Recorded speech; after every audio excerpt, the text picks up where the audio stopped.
Okay, so here we are. It is Wednesday night? Wednesday night, because it's Thursday and I fly back tomorrow. So the last of the poker for me has been played. Eric is still off in search of degeneracy. From what he told us at dinner, he's on his way to the Flamingo to play in the 1-1 PLO game there. More power to him. Good for him. I am simply wiped. Two 12-plus hour days of poker, plus playing some last night, and then playing another tournament today. I'm done. I obviously do not do this for a living. Excuse me. And that takes a lot of effort that normally I just don't put in. Different, obviously, than going out and swinging rocks all day, but still. So, quick update. Yesterday, I spent time at the pool, hung out. We had dinner at Harrah's. And then after that, we went and got a 1-1 PLO game going at Harrah's. To start, because we got there, they had 3 people on the waiting list. We asked if it was going to get going.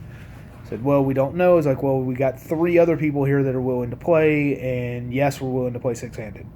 Because honestly, six-handed PLO, much better game than the 9-handed PLO we ended up with.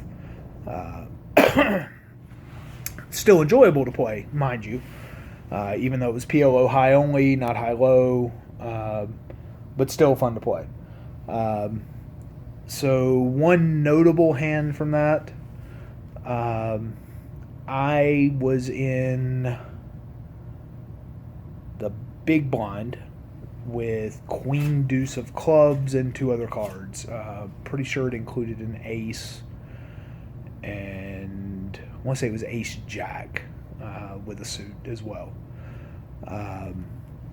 There was a raise from, let's see, big blind, under the gun plus 3. So let's see, big blind, small blind, button. So from the cutoff position. There we go. I had to think back since this was last night. So he's in the cutoff position. He raises. I call out of the big blind. The flop comes down with all clubs, jack high. So I have flopped the 3rd nuts. I checked. He leads out. Now, this was a younger kid. He had been playing kind of trappy. So I just had a read that said he was bluffing and did not actually have a flush. There's a possibility maybe he had a straight draw, whatnot. So he bet all 3 streets. I called him the entire way. And finally we get to the river. He bets. I call a fairly sizable bet. Was probably about 3/4 pot by that point. It was 1-1 PLO. He bet probably about 150 on the river. I called him. He goes, "You're good." Shows the ace of clubs. I show my queen deuce of clubs and rake the pot. Ended up about 440 big blinds in that game. I left earlier than I probably wanted to originally, because it was one of those nights where the feel in the room the feel at the table just changed. When we first started playing, it was very fun. It was enjoyable. There was good conversation going around. Yes, there was plenty of action, but it was a fun table to be at. The tenor of the table started changing when we got this one kid, probably in his early 20s, wife beater, baseball cap, lost 2 big pots right off the bat, and was just being a pain in the ass about it. It was one of those cases where I wanted to pull him aside and be like, look, dude, yeah, I'm sure you're probably trying to make a living at this. That's great. Or at least starting to put that foot in that door, but you need to learn to take care of the table. You don't come out and be a complete ass when you lose pots, because then you're going to drive people away.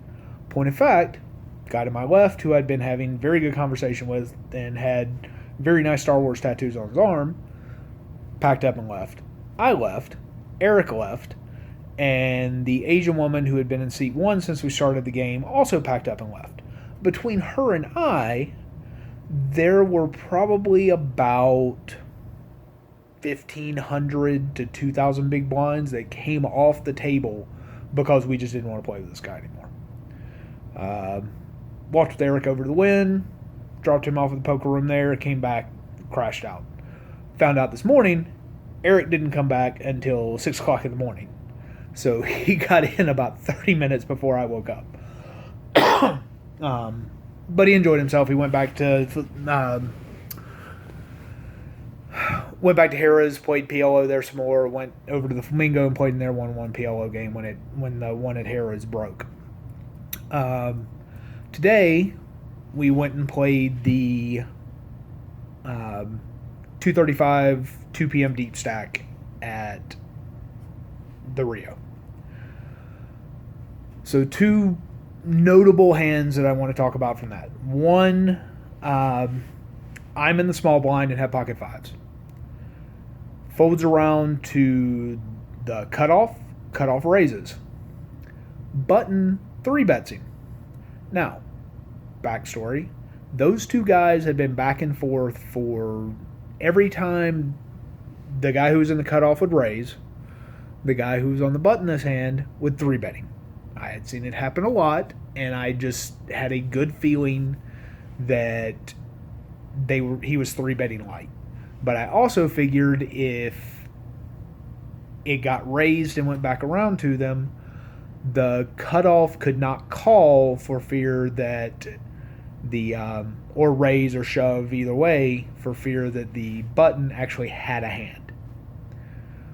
So we're at 1,500, 3,000. Gets raised initially, min raised to 6, gets re-raised to 18. I re-raise to 30-ish. Somewhere around there. Numbers are probably off. It's frustrated about the other hand I'm going to talk about. So then I raise, they both tank fold. Get a comment from the guy who's in the big blind that, it doesn't matter what you had, that was a good play either way. Felt good about that. So the same guy who complimented me later, I had just watched him win a big hand with pocket kings, saw how he raised in that. I'm in the big blind with ace queen of spades. He raises again like he did before, so I know he's got a decent sized pocket pair. But I didn't think it was kings again. So it folds around to me, I shove. He calls. Turns out he has pocket queens. Flop comes down. Ace on the flop. Exactly what I was looking for. Great. Wonderful. Damned if the case queen didn't hit in the river. So it was fucking the monster stack all over again.